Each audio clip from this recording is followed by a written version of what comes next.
नमस्कार, मैं राकेश परमार। मित्रों, वैसे आज तो सबसे अहम मुद्दा था कि क्या नए वाले स्वास्थ्य मंत्री को पुराने वाले घाघ स्टाफों ने जगहंसाई करा दिया, क्योंकि नए वाले स्वास्थ्य मंत्री जी भी पहले मंत्री थे, कोई पहली बार मंत्री बने नहीं हैं। तकनीकी रूप में वो सही है कि केंद्र सरकार संसद में जो बयान देती है वो राज्य सरकारों से प्राप्त सूचनाओं के आधार पर होता है और स्वास्थ्य विभाग पूर्णतः राज्य सरकार के जिम्मे है। उसी के जिम्मेवारी से भारत का स्वास्थ्य व्यवस्था है। आज उस पर मुद्दा नहीं था। आज मुद्दा था कि क्या मुंबई फिल्म इंडस्ट्रीज में मेढक की तरह से टर टर करने वाली प्रजातियां राज कुंद्रा का वो गांजा हीरोइन के जगह नंगा हीरोइन के बिजनेस पर कुछ कहेंगी।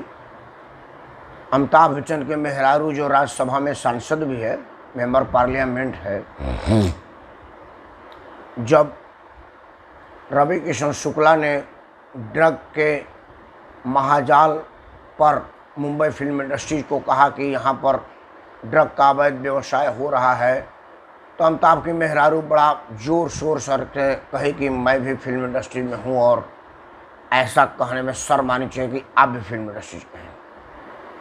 बड़ा अच्छा लगा। हालांकि मैं तभी अपना तरफ से विरोध दर्ज कराया था, लेकिन मेरा वो पेज ही हैक बंद कर दिया गया। अमिताभ बच्चन के मेहरारू का इतना पावर है, तो मैं ज़्यादा नहीं बोलूँगा, पता चले ये भी बंद हो जाएगा। आप सबों को, जो मेरे पुराने लोग हैं, उनको पता होगा कि आज जो मैं पूर्वांचल समाज के नाम से पेज बनाया हूँ, ये पहले राकेश सिंह परमार के नाम से पेज था। उस पर इससे ज़्यादा सब्सक्राइबर थे, हज़ारों में थे। हमने एक वीडियो लगाया था अमिताभ बच्चन के उस प्रेम पर, 78,000 आदमी एक ही दिन में देखा था। उसके बाद पता न क्या हुआ। अब स्थिति यह है कि मैं जब भी राकेश सिंह परमार नाम से पेज बनाता हूं तो वो पेज आधे घंटे के बाद बंद हो जाता है। इतनी बड़ी स्थिति, इसलिए मैं ज़्यादा नहीं बोलूँगा। अमिताभ बच्चन का पावर का मुझे अंदाज आ गया। मित्रों, मैं बात कर रहा हूं कि जो एक हीरोइन थी मंदबुद्धि, हालांकि वो भी चरस में पकड़ी गई थी, पुलिस ने पूछताछ किया था, अभी छुट्टी नहीं है। वो JNU के एक विवाद में छपाक से कूद गई थी। एक वो C ग्रेड की हीरोइन है, रसभरी टाइप की कला रोल करती है। वो देश विरोधी किसी भी आंदोलनों में, जलसों में पहले से तपाक से कूद जाती है और ऐसे ऐसे करके बोलती रहती है मंच से। मुझे लग रहा है कि वो उसी तरह से बुलाई गई होगी जो किसान आंदोलन में कुछ नृत्यांगनाएं बुलाई जाती हैं मनोरंजन के लिए। वो शायद आंदोलनकारियों के मनोरंजन के लिए बुलाई गई कि देखो एक सेलिब्रिटी मुंबई से आई है, आप भी देखिए और आंदोलन में जमे रहिए। मैं ये इसलिए कह रहा हूँ कि फिल्म इंडस्ट्री में दोगलेपन की कोई कमी नहीं है। मैं फिल्म वालों को दोगला नहीं कर रहा हूँ, मेरे शब्द को दूसरे, मैं दोगलापन की बात कर रहा हूँ, दोहरी सोच की बात कर रहा हूँ। जो लोग तापसी पन्नू और उसके मित्र के ऊपर कार्रवाई पर बकवास कर रहे थे, उनमें से एक आदमी भी कंगना रनौत के घर टूटने पर नहीं बोला।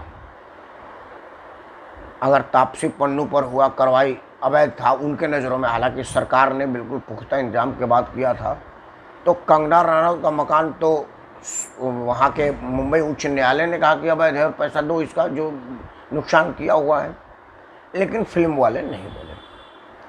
फिल्म वाले नशेड़ी, गजड़ी, भंगेरी और अश्लील कंटेंटों के साथ रहते हैं, लेकिन आज ये सार्वजनिक रूप से ओपन हो गया है। उस माया जाल में फंसी कई लड़कियां आकर के सामने कह रही हैं कि हमारे साथ, हम पर दबाव बनाया गया, हमको डराया धमकाया गया, हमसे पैसा वसूल लेने और मुंबई में रहना मुश्किल कर देने, तेजाब फेंकवा देने जैसी धमकी दी गई और हम मजबूर थे। लॉकडाउन में कोई काम नहीं था, रोटी रोजी का आफत था, वो तो सभी का था। तो क्या करते, मरता क्या न करता, हमको मजबूरी में करना पड़ा और राज कुंद्रा इस मजबूरी का फ़ायदा उठा रहा था।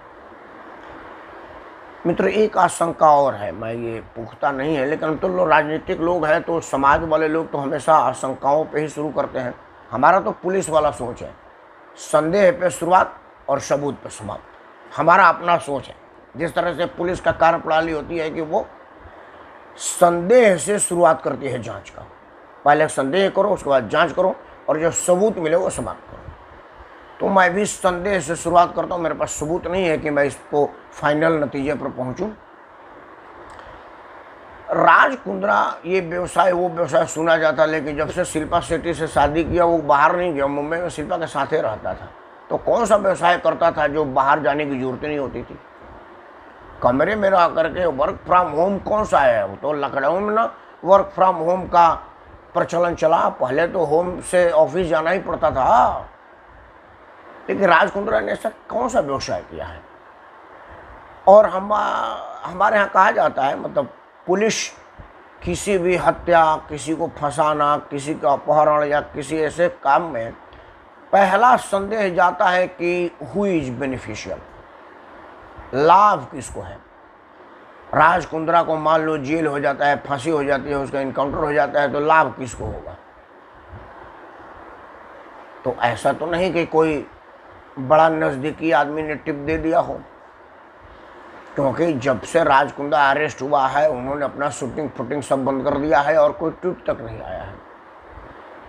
ये तो मैं मान ही नहीं सकता कि जो उनकी हम बिस्तर थी, मतलब बिस्तर पर सोने वाली, आप कुछ और मत मानिएगा, शिल्पा शेट्टी पत्नी है तो बिस्तर पर न सोते होंगे उनके, या ये मैं मान लूँ कि इतने एडवांस लोग हैं कि एक बॉम्बे में एक दिल्ली में है, हो सकता है उन लोगों का कुछ भी पॉसिबल है। और उसी रूम में उसी बिस्तर पर बैठ करके वो कंटेंट नहीं देख रही है कि उसका भतार कर क्या रहा है। तो शिल्पा शेट्टी ने काहे नहीं पुलिस को इन्फॉर्म किया कि मेरे पति मेरे बगल में मोबाइल पर चैट करते रहते हैं और वो ब्लू फिल्मों के बढ़ाने और उसके व्यवसाय में संलिप्त हैं? और अगर ऐसा नहीं करा है तो शिल्पा शेट्टी को अब तक पुलिस ने नोटिस क्यों नहीं दिया? क्या ये मुंबई महाजाल का कोई जाल है? क्योंकि ब्लू फिल्मों का धंधा सिर्फ राज कुंद्रा कर रहा है ऐसा तो है नहीं। मुंबई में तो बहुत सारे बड़े बड़े प्रोड्यूसर, नामी गिरनामी लोग इसका धंधे में लगे हुए हैं। प्रोन साइटों के ऑफिशियल मालिक के लिस्ट में बड़ा बड़ा नाम है।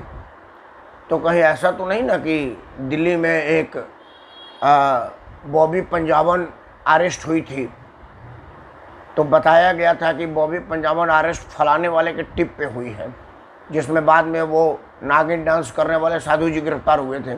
साधु जी नहीं, मतलब साधु के भेष में रहने वाला कुकर्मी आदमी गिरफ्तार हुआ था। तो ऐसा तो नहीं कि किसी के टिप दे करके राज कुंद्रा को फंसाया गया हो। हालांकि वो फंसा हुआ है, वो गलत पे है, लेकिन भाई दो आदमी बिजनेस में और एक आदमी का बिजनेस बंद हो जाएगा तो अकेला बचेगा मार्केट में, तो सारा मार्केट उसी का होगा ना। और मुंबई पुलिस दूध की धूली है नहीं, ये तो मुंबई पुलिस के पुराने कैप्टन और पुराना उसका गृह मंत्री ने वो सब कुछ अब एक दूसरे के एनिमी हो जाने के बाद सब कुछ प्रेस में खोल दिया उन्होंने कि कौन 100 करोड़ पे रोज़ मांगता था, कौन 1000 करोड़ मांगता था और क्या करता था, ये सारा हो चुका है। इस सब से मैं दुखी ज़्यादा हूँ कि मुंबई फिल्म इंडस्ट्री में अपने आप को बड़े बढ़िया सेलिब्रिटी और समाज के प्रखर कहने वाले इस मुद्दे पर अभी तक अपना जुबान नहीं खोले। कोई ट्वीट, कोई मैसेज, कोई स्टेटमेंट अभी तक नहीं आया। ये दुखद है, चिंतनीय है। मुझे बड़ी खुशी होती है कि मुंबई फिल्म वाले किसी भी मुद्दे पर, चाहे वो किसान आंदोलन हो, कोरोना महामारी हो, कहीं भी सरकार के कोई फेल्योर नाम की चीज़ की हल्की धुआं भी अगर दिखता है तो वो पूरा आग बना करके उसको फैला देते हैं। लेकिन इतने बड़े आग को वो फूंक मार के बुझा रहे हैं, ये चिंता का विषय है। तो क्या मैं ये कह दूं कि पूरा फिल्म इंडस्ट्री इस व्यवसाय में लगा हुआ है, वो डर के मारे नहीं कह रहे हैं कि राज कुंद्रा ये ना कहे, अच्छा फलाने वाले ने कहा है, हाँ उनके स्टूडियो का नाम लीजिए और उनका लिंक का एड्रेस लीजिए, देखिए उनका है। कहीं ऐसा तो नहीं कि भाई तेरी चुप मेरी चुप, उन्हें सोचा होगा चलो कुंद्रा पकड़ा है हम तो बचे रहे।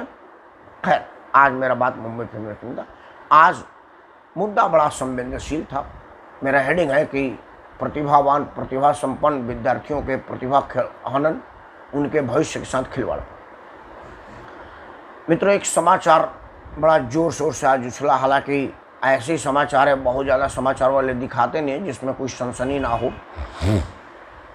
आज तो राजे कुंद्रा हर समाचार चैनल पर छाया रहा, लेकिन मैंने जो मुख्य समाचारों से निकाला, जो आपके सामने रखने योग्य था, वो था राजस्थान कर्मचारी चयन आयोग का परीक्षा, RSC राजस्थान एडमिनिस्ट्रेटिव सर्विस का जो परीक्षा हुआ, मतलब जो हमारे यहाँ PCS होते हैं ना, provisional civil service, UP PCS MP PCS, उसी तरह से RSC का परीक्षा होता है। PCS लेवल के अधिकारी होते हैं राजस्थान सेवा आयोग के, जो राजस्थान में प्रोविजनल सिविल सर्विस होते हैं।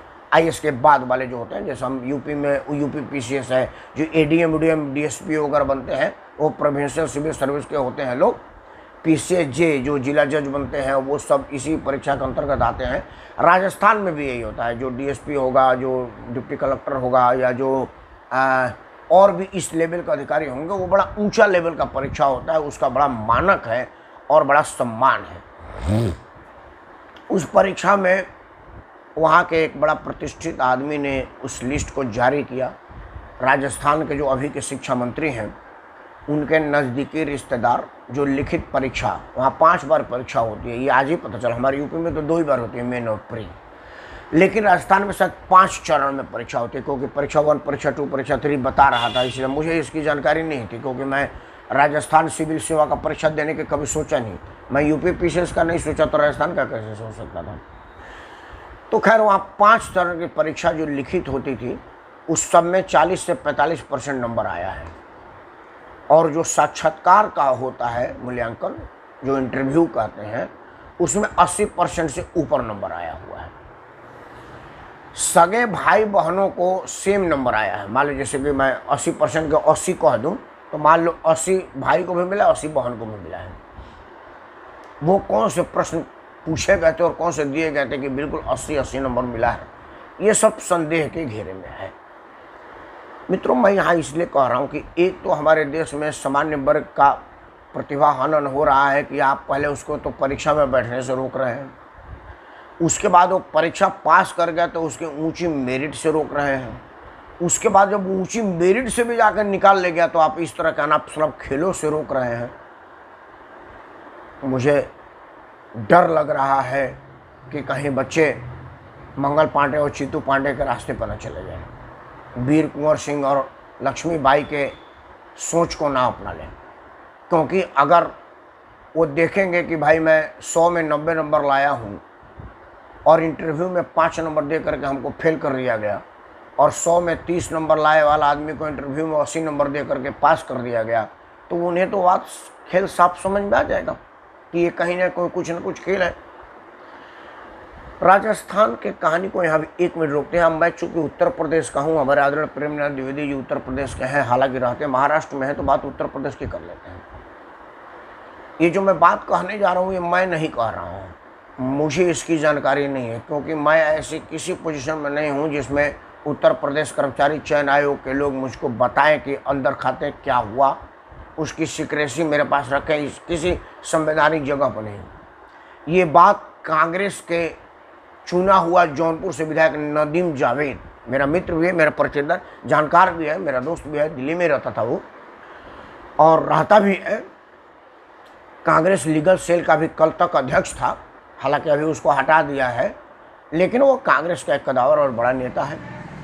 महाराष्ट्र में उसके स्कूल कॉलेज चलते हैं, उसका मेन बिजनेस महाराष्ट्र में ही है, आमदनी का स्रोत महाराष्ट्र से ही है, स्कूल कॉलेज का अपना उसका व्यवसाय है।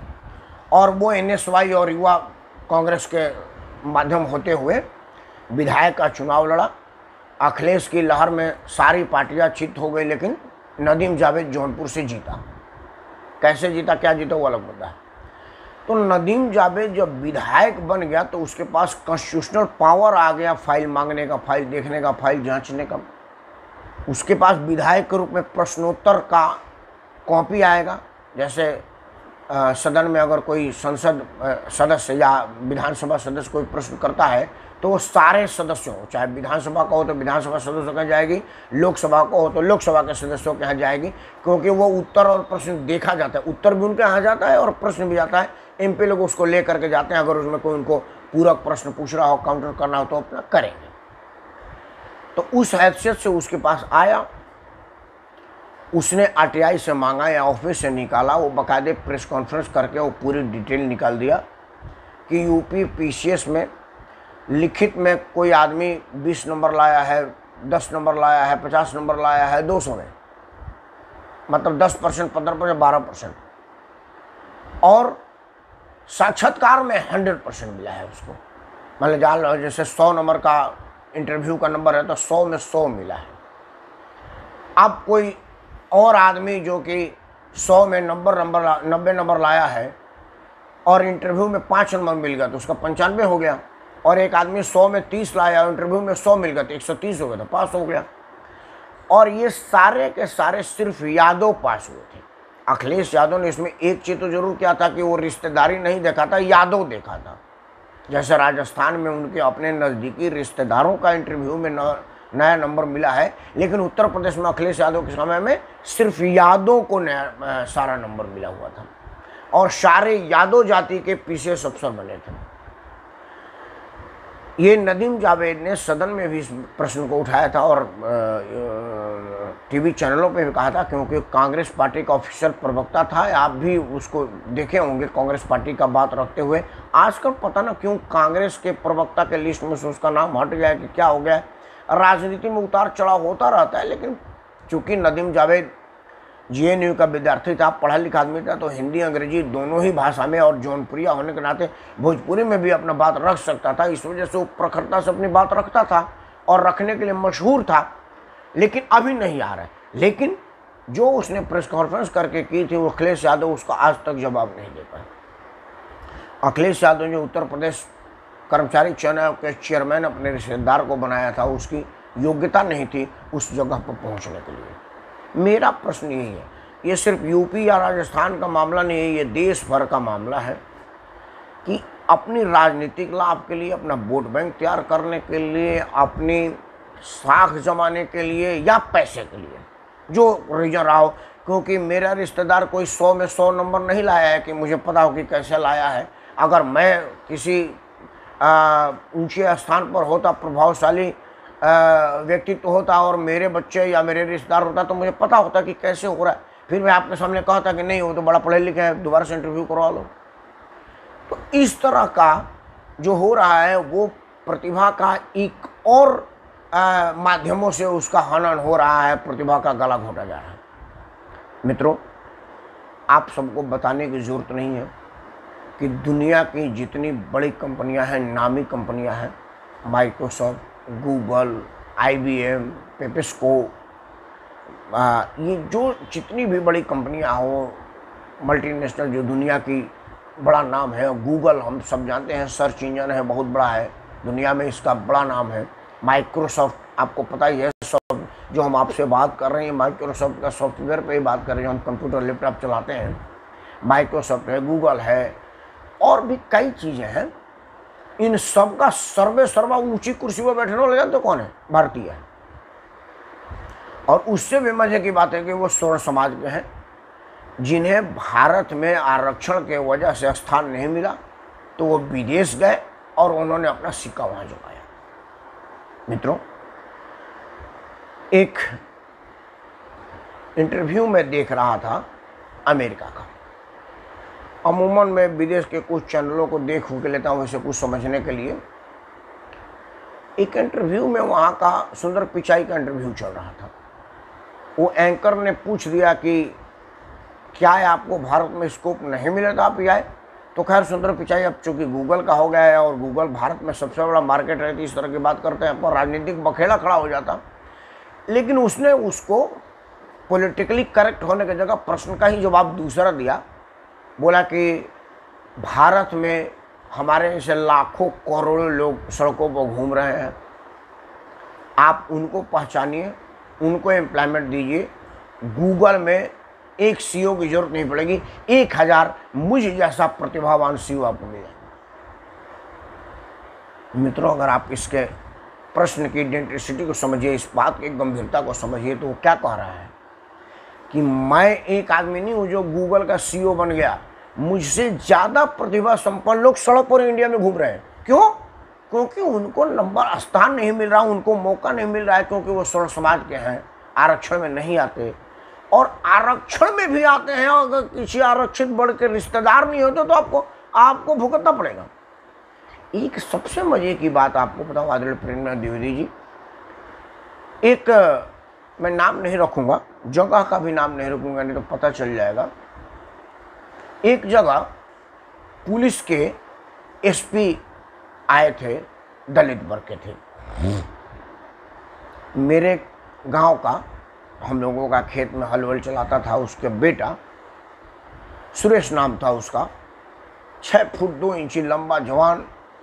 हमारे टाइम में उसके पास इंजीनियर डॉक्टरी पढ़ाने के उसके पिताजी के पास पैसा नहीं था, तो वो मठिया पर से हमारे गांव तक दौड़ के आ जाता था। मतलब दौड़ धूप ये कूद फान करता था पुलिस भर्ती के लिए, और सारा तैयारी कर लिया। मतलब उसके फिजिकल फिटनेस और परीक्षा के आधार पर दरोगा हो जाना चाहिए था, वो तो सिर्फ पुलिस के लिए प्रयास किया।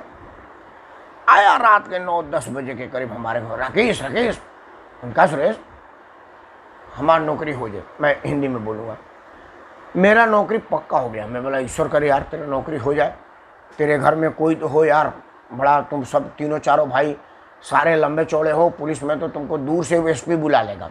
बोला नहीं नहीं, उससे नहीं बुलाएगा, हमारे बिरादरी का है। मैं बोला तेरी बिरादरी का है? हाँ। मैं बोला तो भूल जा, तेरी नौकरी नहीं होगी। क्या बोल रहे यार? मैं बोला इसलिए को तेरे बिरादरी का है। असल में वो पुलिस कप्तान है, वो बिरादरी का नहीं होता।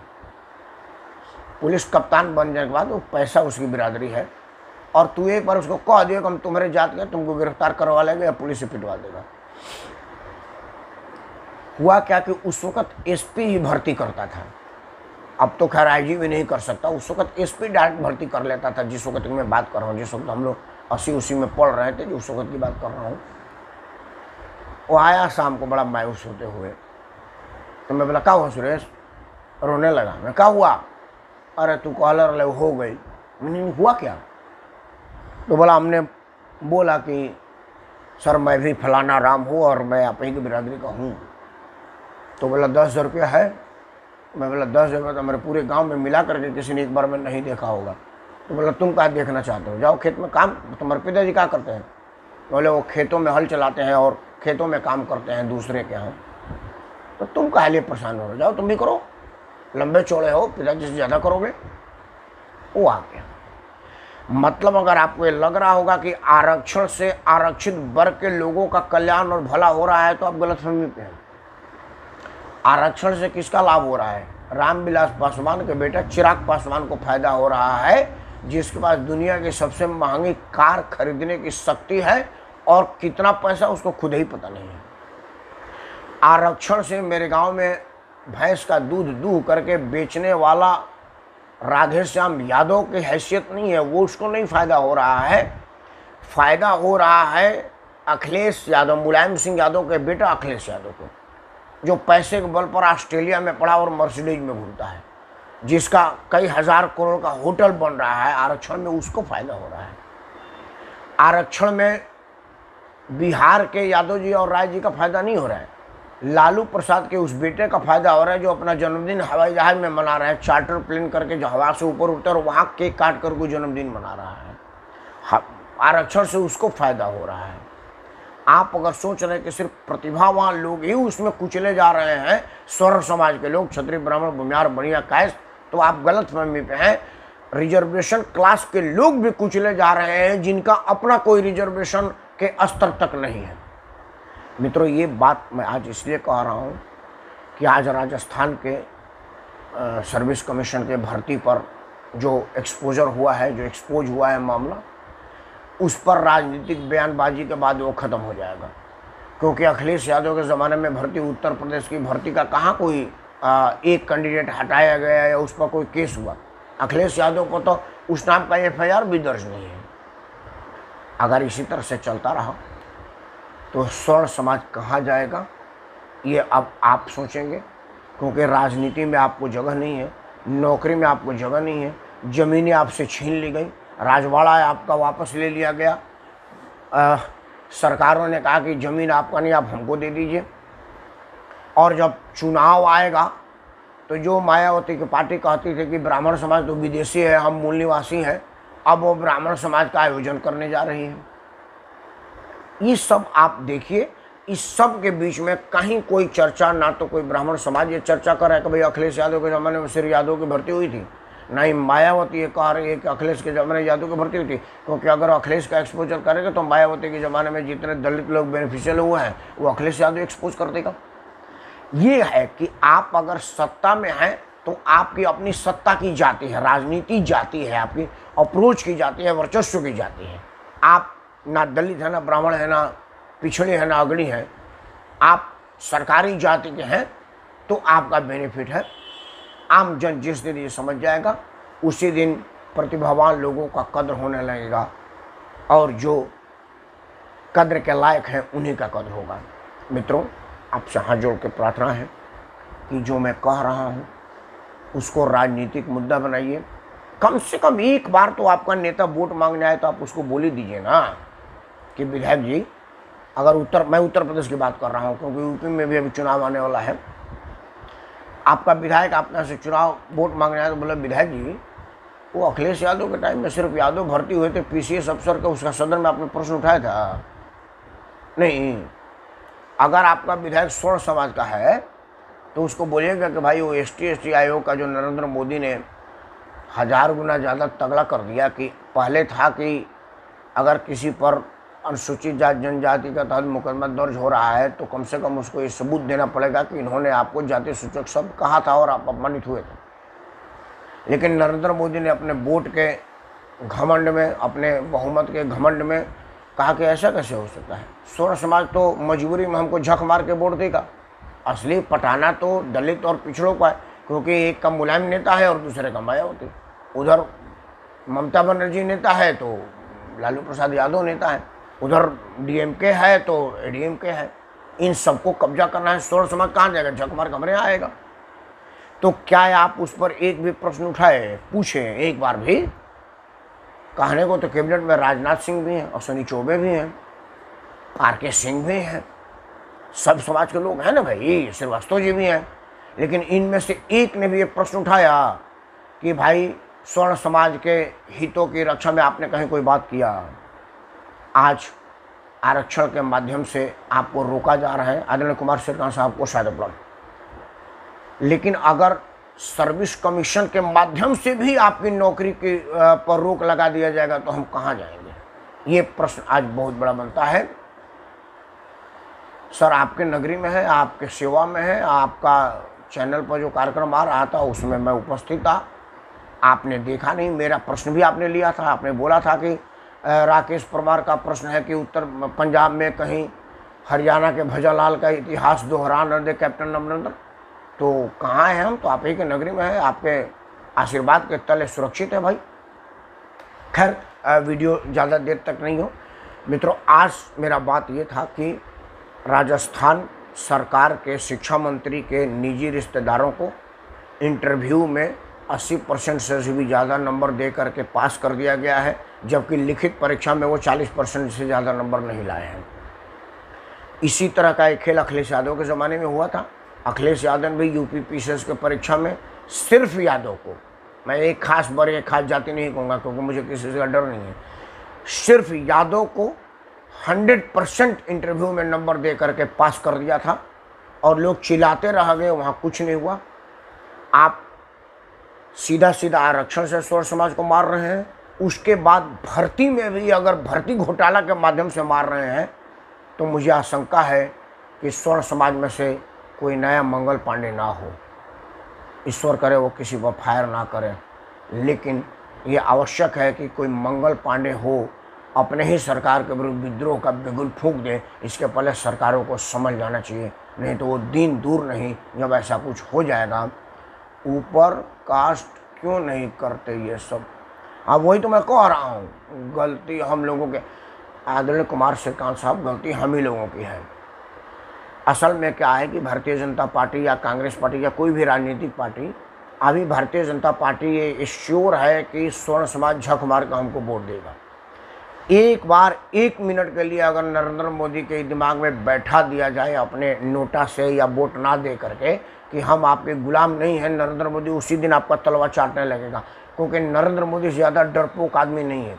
एक बार ST हु करके आंदोलन किया, उन्होंने उनका बिल के माध्यम से उनको और मजबूती दे दी। हम एक बार जहाँ करेंगे उनको हाँ, आपने कहा कि हम ही चुनते हैं। मैं यही तो कह रहा हूँ कि जब नेता है आपके यहाँ पे तो एक बार आप उन्होंने प्रश्न पूछ लीजिएगा। अगर स्वर्ण समाज का आपके यहाँ आ रहा है तो उसको पूछिएगा कि एसटी आयोग के बोझ में तूने सदन में क्या बोला था।